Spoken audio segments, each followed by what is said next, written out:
News प्रहर के प्रायोजक हैं furniture world, modern furniture. Banpur के ताहा हुसैन के 2 बेटों की शादी में शरीक होने आ रहे 5 लोगों की सड़क दुर्घटना में मौत। लगभग 60 दिनों के बाद आखिरकार लाला के 4 सहयोगियों को मिली राहत, सीबीआई विशेष अदालत ने दी बेल। नगर निगम का लगातार अतिक्रमण हटाओ अभियान जारी, हॉकर्स मार्केट के दुकानदारों को मिली चेतावनी।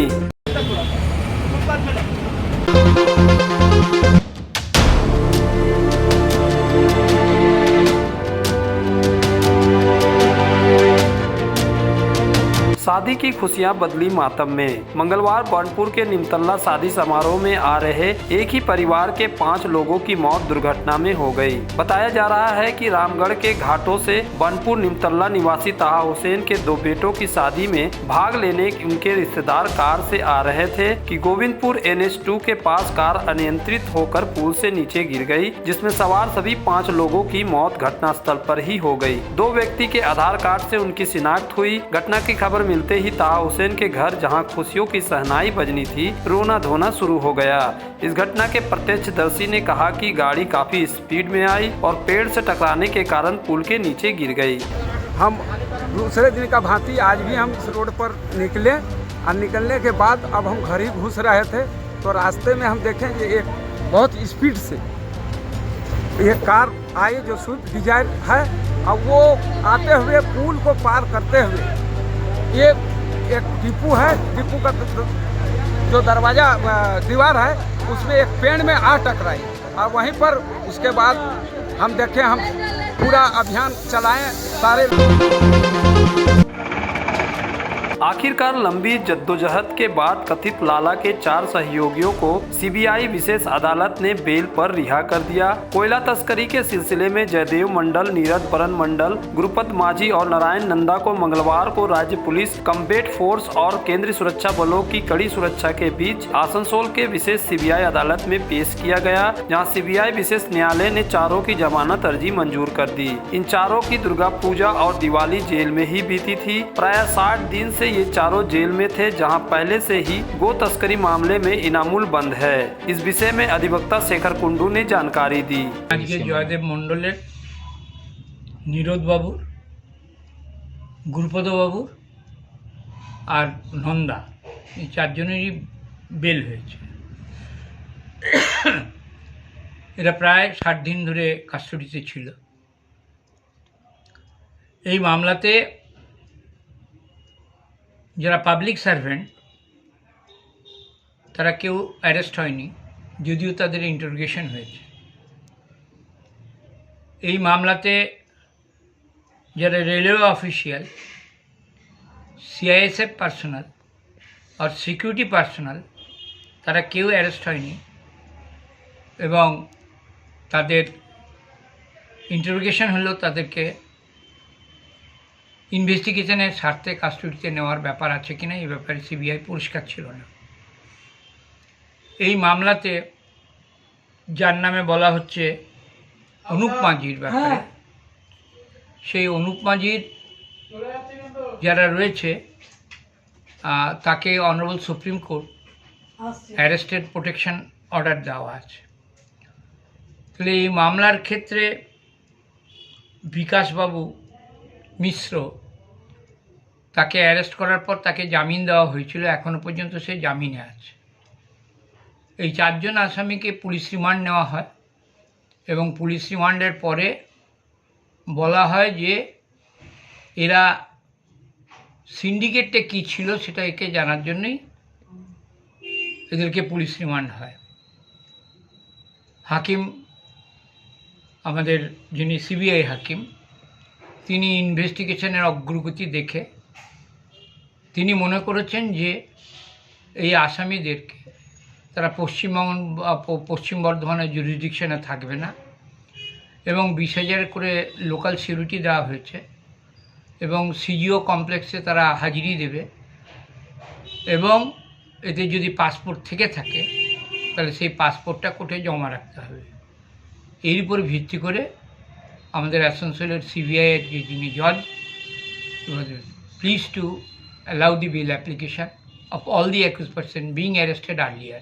गौरतलब है कि सीबीआई ने मामला संख्या 2220 ने बंदियों के खिलाफ भारतीय दंड संहिता की धारा 120B और 409 और भ्रष्टाचार निवारण अधिनियम की धारा 13(1)A और 13(2) के तहत मामला दर्ज किया था। इस सुनवाई के पहले सीबीआई ने जयदेव को 3 बार और बाकी सभी को 2 बार रिमांड पर लिया था। वहीं बताया जा रहा है कि सीबीआई ने लाला की करोड़ों की संपत्ति कुर्क की है।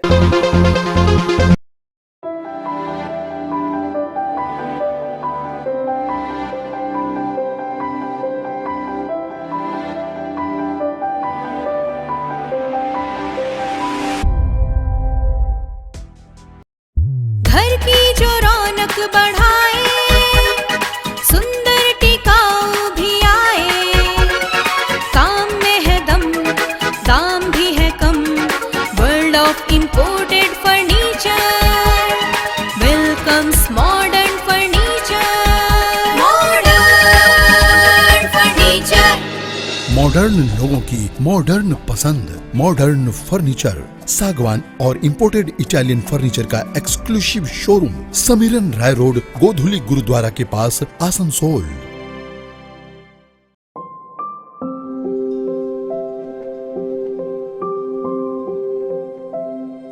यार एक बात पूछूं? हाँ बोलो, इसमें पूछने वाली क्या बात है? तुम्हारे घर के फर्नीचर बहुत आकर्षक लगता है बहुत महंगा है। अरे नहीं, उतने महंगे नहीं, रीजनेबल रेट पर ही लिए हैं। अच्छा, आओ मैं तुम्हें अपना दीवान सेट दिखाती हूँ। डिजाइन तो बहुत एट्रैक्टिव है, लगता है क्वालिटी में दम नहीं होगा। कौन कहता है? ये फर्नीचर वर्ल्ड क्लास है, प्योर सागवान के, क्वालिटीदार और टिकाऊ भी। क्या सच में? हाँ, तुम्हें भी फर्नीचर लेना हो तो फर्नीचर वर्ल्ड एक बार जरूर जाना। वहाँ फर्नीचर के एक से बढ़कर एक कलेक्शन, वो भी तुम्हारे बजट में। साथ ही वहाँ फाइनेंस फैसिलिटी भी उपलब्ध है। सच में? तब आज ही अपना हबी को कहूँगी फर्नीचर वर्ल्ड चढ़े। फर्नीचर वर्ल्ड, फर्नीचर लवर्स की पहली पसंद, जीटी रोड, शनि मंदिर के सामने, नूरुद्दीन रोड, आसनसोल।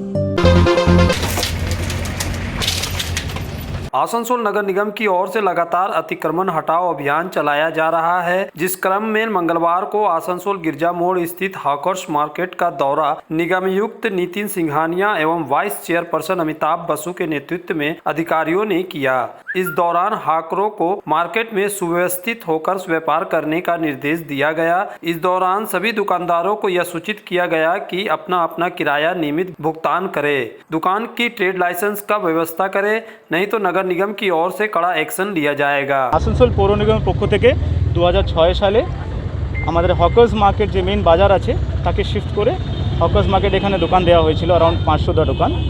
তারই আমরা আজকে ইন্সপেকশন করছি যে দোকানে কে থাকছেন না এবং কতগুলো দোকান খোলা আছে না আছে। একটা চেষ্টা চালানোর একটা প্ল্যান আছে। এখানকার বাসিন্দাদেরই ডিমান্ড আছে যে আমাদের যে বাজার খুব কনজেস্টেড আছে সেটাকে যদি আবার শিফট করে এখানে চালু করা যায়, তো তারই একটা ইন্সপেকশন, সবার কাছে ট্রেড লাইসেন্স আছে কি না, এখানকার মানুষরা যারা শপকিপার্স আছেন তাদের কি অসুবিধা ফেস করছেন, নিয়মিতভাবে ক্লিনিং হচ্ছে কি না, এবং রাস্তার ধারে যে ফুটপাথগুলোতে যে আমরা এনক্রোচমেন্টস দেখতে পাচ্ছি সেটাকে যদি আমরা রিকোয়েস্ট করে সবাই মিলে যদি আমরা ক্লিয়ার করতে পারি, তারই একটা উদ্যোগ পৌর নিগম থেকে নেওয়া হচ্ছে। আমাদের ভাইস চেয়ারম্যান সাহেব আছেন এখানে, অমিতাভ বাসু সাহেব।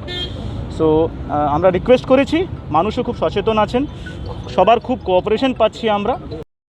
बताया जा रहा है यहाँ के दुकानदारों ने बीते 10 वर्षों में भाड़ा जमा नहीं किया है। हालांकि दुकानदारों ने आश्वासन दिया है कि जल्द भाड़ा दे दिया जाएगा और नगर निगम के हर आदेश का पालन किया जाएगा।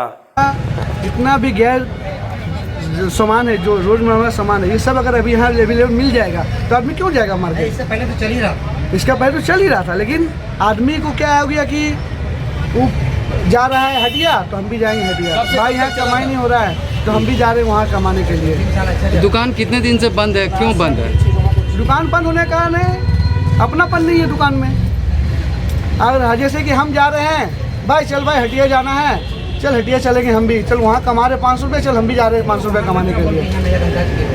ज्ञात हो कि माकपा के शासनकाल में एटवाल मोड़ के फुटपाथ से निजात पाने के लिए वहां के सभी हॉकर्स को ये दुकानें दी गई थी, किंतु देखा गया कि अधिकतर दुकानदारों ने यहां दुकान भाड़ा पर लगा दिया या गोडाउन बनाकर फिर से फुटपाथ पर बस गए, जिससे बाजार इलाके का हाल पुनः जस की तस या यूं कहें पहले से ज्यादा बदतर हो गई। हॉकर्स मार्केट के बाद अमिताभ बसु के नेतृत्व में नगर निगम टीम ने कुमारपुर से लेकर गोपालपुर तक सड़क किनारे अवैध कब्जेदारों के निर्माण पर जेसीबी चलाया और दुकानों को ध्वस्त कर दिया। इस विषय में उन्होंने कहा कि नगर निगम शहर के सौंदर्यीकरण के प्रति कटिबद्ध है। हम फिलहाल सभी एरिया का निरीक्षण कर रिपोर्ट तैयार कर रहे हैं, फिर बैठक कर और भी कड़े कदम उठाए जाएंगे। आसानसोले पूरा आसानसोले যেখানে যেখানে ফুটপাথগুলো এনক্রোচ হয়ে আছে সেই ফুটপাথগুলো এনক্রোচমেন্ট জায়গাগুলো আমরা আমাদের পুরো টিম নিয়ে আমাদের আজকে কমিশনার স্যারও বেরিয়েছিলেন, সমস্ত জায়গা আমরা দেখছি। কারণ আমরা দেখতে পাচ্ছেন যে বেশিরভাগ ফুটপাথ এনক্রোচমেন্ট হওয়ার জন্য যারা পথচারী যাদের অসুবিধা হচ্ছে তাদের রাস্তা দিয়ে হাঁটতে হচ্ছে, তারপরে অ্যাক্সিডেন্টও বাড়ছে। তা আমরা সার্ভে করছি, যেমন আমরা ওই গির্জামোড়ে আজকে এক্ষুনি সার্ভে করে এলাম, যেখানে গির্জামোড়ে হকার্স মার্কেটে দোকানগুলো দেওয়া হয়েছিল, সেখানে 537 number of room shop allotment করা হয়েছিল, কিন্তু বেশিরভাগ শপই ওখানে বন্ধ আছে। তারা ওইখানে শপগুলোকে গোডাউন হিসেবে ইউজ করছে এবং ফুটপাথ তারা এনক্রোচ করে বসে আছে। তা আমরা আজকে সমস্ত সার্ভে করলাম, যেসব দোকানগুলো অ্যালট যাদের করা হয়েছিল তারা সেগুলো আছে কি না। বেশিরভাগ দোকান দেখা গেল অন্যজনকে ভাড়া দেওয়া আছে, তাদের ট্রেড লাইসেন্স কারোরই নেই। তা আমরা সেই সমস্ত রিপোর্ট সার্ভে করছি। সার্ভে করার পর টোটাল রিপোর্ট আমাদের কাছে আসার পর আমরা এগুলো বোর্ড মিটিংয়ে বসে আলোচনা করব এবং একটা যাতে পজিটিভ আউটকাম বেরোয়, যাতে আসানসোলে যেখানে এনক্রোচমেন্ট আছে ফুটপাথগুলো সেগুলো মুক্ত করা যায়, সকল আসানসোলবাসী তাদের সুবিধা হয়। किंतु ये सवाल आज भी बनी हुई है कि शहर की सुंदरता के लिए जो सबसे जरूरी है, शहर के मुख्य बाजार इलाके और हाटन रोड में हुए अतिक्रमण, आखिर प्रशासन की नजर इस ओर कब पड़ेगी। सोमवार को दुर्गापुर में पेड़ कटाई कर अवैध तरीके से जमीन बिक्री करने का खबर का दिखा असर। समाचार प्रकाशित होने के बाद उखड़ा रेंज के फॉरेस्ट ऑफिसर सुदीप कुमार बनर्जी के नेतृत्व में अधिकारी वहां पहुंचे और जंगल के चारों तरफ घूमकर देखा, जो पेड़ कटे हुए थे उसे भी देखा और कहा कि हम लोगों को समाचार में खबर निकलने के बाद जानकारी मिली है, जिसके तहत ही हम लोग आज सुबह यहां पहुंचे हैं और देख रहे हैं कि रातों के अंधेरे में 5 से 6 बड़े पेड़ काट दिए गए हैं और उसके ऊपर काला रंग लगा दिया गया है ताकि पता नहीं चले। इलाके के लोगों के साथ घूमकर बातचीत की और इलाके के लोगों ने बताया कि रात के अंधेरे में कई दिन से भूमाफिया जंगल को काट रहे हैं और उसे प्लॉट बनाकर लाखों रुपयों में बेचा जा रहा है। यह सरासर अन्याय है। जो भी इस काम से जुड़े हुए हैं उन लोगों पर कार्रवाई की जाएगी, मगर इसके पहले हम लोग अपने उच्च नेतृत्व को बताएंगे तथा इलाके के थाना के साथ बैठेंगे। इसके अलावा भी दुर्गापुर स्टील प्लांट की जमीन है तो उन सब अधिकारियों से भी बातचीत की जाएगी। আমরা কালকে এই জায়গার একটা অভিযোগ পাই, সেই অভিযোগের ভিত্তিতে আমরা কালকে সন্ধ্যাবেলায় গোটা জায়গাটা এটা রেকি করে যাই এবং কালকে দেখেছিলাম আমরা 5টা স্ট্যাম্প আমরা এখানে পাই যে গাছগুলো কাটা হয়েছে। 5টা গাছ? হ্যাঁ, 5টা গাছ কাটা হয়েছে, মিঞ্জিরি গাছ, এবং প্রত্যেকটা দেখতে পাচ্ছেন এই স্ট্যাম্পের মধ্যে আপনার আবার আলকাতরা লেপে দিয়েছে যাতে সদ্য কাটা না বোঝা যায়, ভাবা হয় যে পুরনো গাছ। তো যাই হোক, আমরা এই গোটা জায়গাটা একটা পেট্রোলিং করব। এই জায়গাটা আমাদের এখন নজরে যেহেতু এসছে আপনাদের মাধ্যমেই, মিডিয়ার মাধ্যমেই, ডিএসপি কর্তৃপক্ষ তো আমাদের সঙ্গে এই ব্যাপারে তো কোনো রকম যোগাযোগ করেননি এখনও পর্যন্ত। আমরা ওনাদেরকে ইনফর্ম করছি এবং পুলিশকেও ইনভলভ করব এই বিষয়টা, যাতে যে সবুজ বেঁচে রয়েছে সেই সবুজকে আমরা বাঁচাতে পারি।